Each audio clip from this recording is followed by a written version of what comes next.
नमो नमः। अचिंत्य व्यक्तरूपाय निर्गुणाय गुणात्मने समस्त जगदाधार मूर्तये ब्रह्मणे नमः। आज हम पढ़ने जा रहे हैं स्पर्श, मध्य और मोक्ष ग्रहण की परिलेख के विषय में।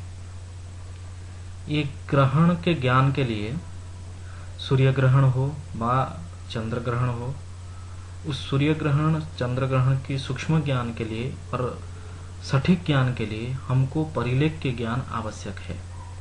परिलेख का मतलब क्या है और क्यों परिलेख के प्रयोजन है, उस विषय में सूर्य सिद्धांत में कहा गया है, न छेद्यकं मृते यस्मात् भेदाः ग्रहणयोः स्फुटाः ज्ञायन्ते तत्प्रवक्ष्यामि छेद्यक ज्ञानम उत्तमम।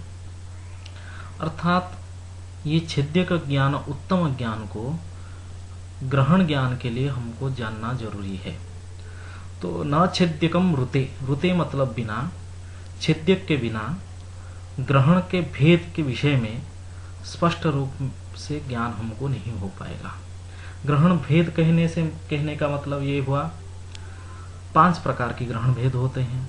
स्पर्शकालिक ग्रहण और सम्मिलनकालिक ग्रहण, मध्य ग्रहणकालिक ग्रहण, उन्मिलनकालिक ग्रहण और मोक्षकालिक ग्रहण। इस प्रकार के 5 ग्रहण के भेद होते हैं। उस 5 भेद का ज्ञान करना हमारे लिए जरूरी है। और स्पर्श किस समय में होगा, सम्मिलन काल किस समय में होगा, मध्य ग्रहण कब होगा, उन्मिलन काल कब होगा और मोक्ष कब होगा, यह जानकारी लेने के लिए हमको परिलेख के ज्ञान आवश्यक है। परिलेख का मतलब क्या है? न छिन्द्यते गोल विषयकाः संशयाः अनेन इति छेद्यकः। अर्थात गोल स्थिति प्रदर्शक प्रकारः एव परिलेखः। परिलेख का मतलब जो भूमि में हम लिख दें, जैसे हमको आकाश में दिखाई दे रहा है ग्रहण, उसको उसी के जैसा परिलिख्यते, परिलेख कर दें, दोबारा उसको भूमि में लिख दें, उसको परिलेख कहा जाता है। परिलेख का दूसरा अर्थ ही छेद्यक है। इसीलिए न छेद्यकम रुते, रुते मतलब बिना, छेद्यक के बिना हमको स्पष्ट ग्रहण का ज्ञान नहीं हो सकता है। इसीलिए ये सूर्य सिद्धांत छेद्यक का अधिकार में यह विषय बताया गया है। तो छेद्यक ज्ञान व परिलेख के ज्ञान करने के लिए हमको 3 प्रकार की वृत्त बनाना पड़ता है। पहले, जिस भूमि में हम परिलेख करेंगे उस भूमि को समतल बनाना चाहिए, समान रूप में जलप्लव होना चाहिए उसी भूमि में, चारों ओर सही एक जैसा जल का प्लवत्व होना चाहिए। इसीलिए कहा गया है, सुसाधितायाम अवनो विंदुम कृत्वा ततो लिखेत सप्तवर्गांगुलेनादो मंडलम बलनाश्रितम। इसका मतलब यह हुआ, जो अवनी है, जो पृथ्वी है, उसको सुसाधित करना है, पूरा समतल बना लेना चाहिए। उस समतल भूमि में थोड़ा सा हम जल डालें तो वो चारों ओर समान रूप में प्लवत्व हो जाए, बह जाए, उसी को सुसाधित कहा जाता है। उस सुसाधित भूमि में एक बिंदु करना है। जैसे यहाँ पर आपको चित्र में दिखाई दे रहा होगा, एक केंद्र है, तो भूमि में केंद्र बिंदु हम दे दिए। अवनो बिंदुम कृत्वा, बिंदु को केंद्र बिंदु कहा जाता है। तो एक पहला प्रथम वृत्त जो होता है उसको वलन आश्रित वृत्त कहा जाता है। इसीलिए सप्त वर्ग अंगुलेन आदौ मंडलम बलनाश्रितम। 7 का वर्ग 49 होता है, 49। तो 49 अंगुल में, 49 अंगुल में एक व्यासार्ध लेके जो वृत्त बनाएंगे, जैसे ऊपर यहाँ एक वृत्त बना हुआ है, पू ब म द व वन, प उ म वन, उ सबसे ऊपर वाला जो वृत्त है, इस वृत्त को वलन वृत्त कहा जाता है। इस वलन वृत्त में बलनदान देना है हमको। और उसके बाद दूसरा वृत्त क्या है? ना ग्राह्य ग्राहक योगार्थ सम्मितेन द्वितीयकम। जो द्वितीय वृत्त है उसको ग्राह्य ग्राहक योग का अर्धवृत्त कहा जाता है, अर्थात मानिक्यार्ध वृत्तम। जैसे कि मानिक्यार्ध वृत्त मतलब दोनों मान को ऐक्य कर लेना है, ऐक्य मतलब जोड़ देना है और उसको आधा बना देना है।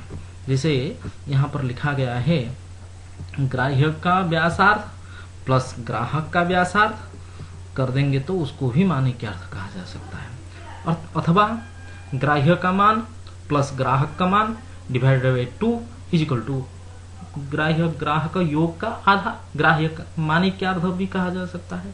जैसे द्वितीय वृत्त को मानिक्यार्ध वृत्त व समासाख्य वृत्त भी कहा जाता है। और तृतीय वृत्त का नाम क्या है परिलेख में? मंडलम तत्समासाख्यम। ये समासाख्य ग्राह्य मानिक्यार्ध वृत्त हो गया। ग्राह्यार्धेन तृतीयकम, तो उस तृतीय वृत्त का नाम क्या है परिलेख में? ग्राह्यार्थ वृत्त। मतलब जो ग्राह्य है, जिसका ग्रहण होता है, वो तृतीय वृत्त होता है। ग्रहण में सबसे मुख्य भूमिका किसका है? जिसका ग्रहण हो रहा है। तो चंद्र ग्रहण में चंद्र का ग्रहण होता है, सूर्य ग्रहण में सूर्य का ग्रहण होता है। इसीलिए जो सूर्य ग्रहण में सूर्य है ग्राह्य, चंद्र ग्रहण में चंद्र ग्राह्य है, तो ये ग्राह्य वृत्त तीसरा वृत्त हुआ। तो सबसे ऊपर वाला वृत्त आपको दिख रहा है वलन वृत्त, उसके बाद मानिक्यार्ध वृत्त, उसके बाद ग्राह्य वृत्त। इन तीनों वृत्त से परिलेख के प्रारंभ किया जाता है। तो आप ये तीनों वृत्त बनाने के बाद आपको क्या करना है ना, आप उस भूमि में दिग्ज्ञान करना चाहिए। जैसे कि दिग्ज्ञान जो होता है वो त्रिप्रश्नाधिकार में सूर्य सिद्धांत में कहा गया है। जो त्रिप्रश्नाधिकार में सूर्य सिद्धांत में कहा गया है उसी के जैसा यहाँ भी दिग्ज्ञान कर लेना है, क्योंकि आप केंद्र बिंदु बनाए हैं। उस केंद्र बिंदु से वो मत्स्य रेखा के द्वारा पूर्व, यहाँ जैसे पूर्व मतलब पूर्व दिशा, प मतलब पश्चिम दिशा, उ मतलब उत्तर दिशा, दक्षिण दिशा, इसे करके दिग्ज्ञान चारों दिशाओं की ज्ञान कर लेना है। उसमें आप सूर्य सिद्धांत में त्रिप्रश्नाधिकार में पढ़े हुए होंगे, शीलातले अम्बु संशुद्धि, उस नियम से यहाँ पर दिग्ज्ञान कर लेने के बाद ही बलनदान व सरदान दिया जाता है। यहाँ पर स्पर्शकालिक बलन आप पहले से चंद्र ग्रहणाधिकार में साधन किए होंगे। जितना अंगुलात्मक मान आपको मिला होगा, किसका? स्पर्शकालिक बलन का। मध्य ग्रहण कालिक बलन का भी मिला होगा, मुख्य कालिक भी बलन मिला होगा, सम्मिलन उन्मिलन सभी समय का आपको बलन साधन की विधि वहां पर बताया गया है चंद्र ग्रहणाधिकार में। तो उस विधि से आपको बलन ज्ञान पहले कर लेना है, क्योंकि वलन वृत्त में बलन दान देना है, मानिक्यार्ध वृत्त में सरदान देना है। उसके हिसाब से हमको ग्रहण की ज्ञान होती है। जैसे कि यहाँ पे चित्र पे आप देख रहे हैं, पू ब जो है वो स्पर्शकालिक बलन दिया गया है। पूर्व दिशा से दक्षिण दिशा की ओर होके बलनदान दिया गया है। व मतलब बलनाग्र बिंदु, स्पर्शकालिक वलन अग्र बिंदु व है। उस जितना अंगुलात्मक बलन मिला होगा उतना ही देना है यहाँ पे। तो वलन दान देने के बाद उस बलनाग्र बिंदु से केंद्र तक एक सूत्र खींच लेना है। उसके बाद वलन सूत्र जहां मानिक्यार्थ वृत्त में संपात कर रही है, उस संपात पे ही सरदान हमको करना है। जैसे कि यहाँ पे आपको दिख रहा है 100 व ड्यास, ये जो है ये सरदान दिया गया है, स्पर्शकालिक सरदानम। तो मानिक्यार्ध वृत्त में ही सरदान दिया जाता है, इसलिए यहाँ पे दिया गया है। 100 जो है वो सराग्र बिंदु है। हमेशा यह याद रखना है, ज्ञान करना है, सराग्र बिंदु में ही ग्राहक का केंद्र रहता है। जैसे ये मतलब ग्राहक का केंद्र ये हुआ, यहाँ पर मध्य ग्रहण कालिक 100 डबल डैश लिखा हुआ है, यहाँ पे ग्राहक का केंद्र हुआ। यहाँ पे 100 डैश लिखा हुआ है, यहाँ पे भी ग्रहण का केंद्र है। तो ग्रहण का केंद्र मतलब सरदान में जो सराग्र बिंदु है वो ग्राहक का केंद्र बिंदु है। तो देखिए इस सराग्र बिंदु से जो स्पर्शकालिक सराग्र बिंदु आपको यहाँ पे दिखाई दे रहा है 100 व डैश, इसमें 100 जो सराग्र बिंदु है, उस सराग्र बिंदु से केंद्र तक फिर से आप सूत्र कर लेना है। तो पहले वलन सूत्र हम दिए थे, पू व था वलन मानम, तो उस वलन मान से ही वलनाग्र बिंदु से केंद्र तक हम सूत्र खींचे। उसके बाद वो जहाँ पे मानिक्यार्ध वृत्त में संपात हुआ वहां से हम लंब बना दिए, क्या सर दान दे दिए। सरदान देने के बाद सराग्र बिंदु से केंद्र तक सूत्र खींचे। यह सरसूत्र जहां ग्राह्य वृत्त में संपात कर रही है उसको हम स्प मतलब स्पर्शक समय मानते हैं।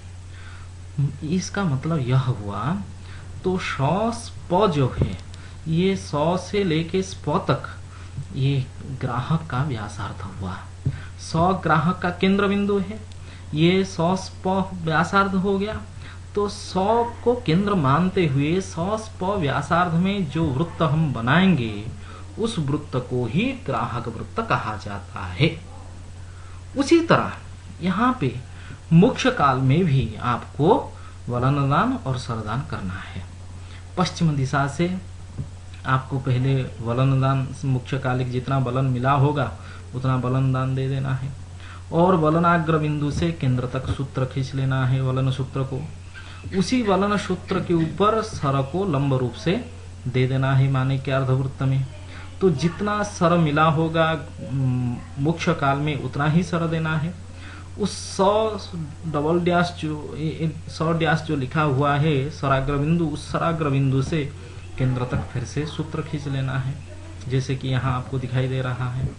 तो यह सूत्र सरसूत्र जाके ग्राह्य वृत्त में जहां संपात करती है उसको मोक्ष कहा जाता है। उस मोक्ष बिंदु में आपको देख रहा होगा ये 100 डैश मो ये व्यासार्ध हो गया, किसका ना ग्राहक का।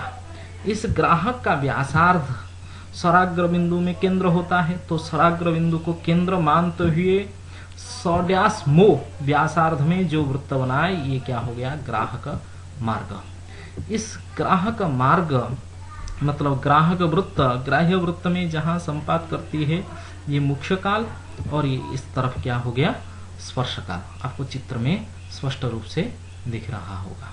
उसी तरह मध्य ग्रहण कालिक बलन भी तो दक्षिण दिशा से यहाँ पे दिया गया है, क्योंकि जो उत्तर दिशा में यदि ग्रहण होगा वो आपको उल्टी दिशा में दक्षिण दिशा में दिखाई देगी।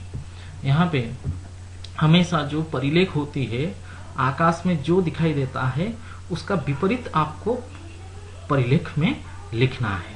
इसीलिए यहाँ पे दक्षिण दिशा से द म जो है मध्य ग्रहण कालिक बलन है, म बलनाग्र बिंदु है मध्य ग्रहण कालिक का। उस बलनाग्र बिंदु से आपको सूत्र केंद्र तक ले जाना है।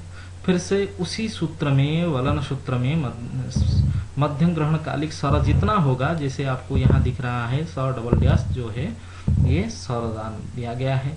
इस 100 डबल डैश को केंद्र ग्राहक का केंद्र मानते हुए उस ग्राहक व्यासार्ध में यदि वृत्त बनाएंगे जितना वो ग्राह्य वृत्त को आच्छादित करेगा, जैसे कि आपको दिखाई दे रहा होगा स्प च ग्र, ये जितना भाग कहाँ ग्राह्य वृत्त का आच्छादित कर लेता है ग्राहक उतना ही ग्रहण हो गया है। इसको मध्यम ग्रहण कहा जाता है। इस मध्य ग्रहण में यहाँ पे चित्र जो दिखाया गया है खंड ग्रहण का है, क्योंकि खंड ग्रहण में स्पर्श मध्य मोक्ष ये 3 भेद ही दिखाई देते हैं। यहाँ पे सम्मिलन और उन्मिलन की दिखाई नहीं देते हैं, इसलिए सम्मिलन और उन्मिलन के परिलेख करना आवश्यक नहीं है। इस तरह की इस ग्रहण विषय को आप लोगों को समझाया गया है। यहाँ पे जो मान आप देख रहे हैं वो सब मान भी लिखा गया है, उसको धीरे धीरे आप ब जो लिखा है स्पर्श बलनम ब वलनाग्रह, व के जो है स्पर्श कालिक बलन सूत्र जैसे चित्र में है उसी तरह यहाँ पे लिखाया गया है, आप उसको देख के समझ सकते हैं। तो आपको प्रणाम, शुभ साई।